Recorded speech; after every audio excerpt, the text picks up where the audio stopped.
Nasamsam ng mga operatiba ng Iloilo City Police Office City Drug Enforcement Unit 6 ang halos 1.5 milyong halaga ng hinihinalang iligal na droga sa isang matagumpay na buy-bust operation sa River Plains Subdivision, Barangay Lanit, Haro, Iloilo City, bandang alas 5 ng hapon, nito lamang ika-13 ng Enero taong kasalukuyan. Kinilala ni Police Captain Roque Jimeno III, Officer in Charge ng Iloilo City Police Office City Drug Enforcement Unit 6 ang mga naaresto na magkapatid na sina alias Boy Boy, 33 taong gulang, hiwalay sa asawa at may 3 anak, at alias Bongkoloy, 29 na taong gulang, binata. Kapwa sila residente ng nasabing lugar. Dagdag pa niya, umabot sa halos 2 linggo ang isinagawang surveillance at monitoring bago na isakatuparan ang matagumpay na operasyon.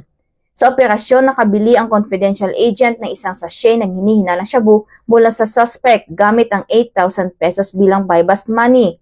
Bukod dito, na-recover pa mula sa mga suspect ang 8 karagdagang bulto o 3 knot-tied o binugkos na pakete ng hinihinalang shabu na nakalagay sa isang karton. Nasamsam din ng mga kapulisan ang 2 bundle ng empty plastic sachets, aluminum foil, mga lighter, gunting, drug residue at isang Android phone na ginamit umano sa illegal na transaksyon. Umabot sa humigit kumulang 220 gramo ang kabuuang bigat ng mga nakumpiskang illegal na droga na may tinatayang standard drug price na 1,496,000 pesos.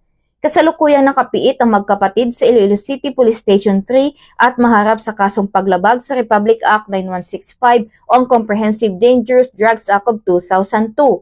Sa huli ang maagap at masusing operasyon ng Philippine National Police at patuloy nitong kampanya laban sa iligal na droga ay pinapakita ang tagumpay at matibay na dedikasyon ng kapulisan sa pagbibigay ng ligtas at maayos na pamayanan.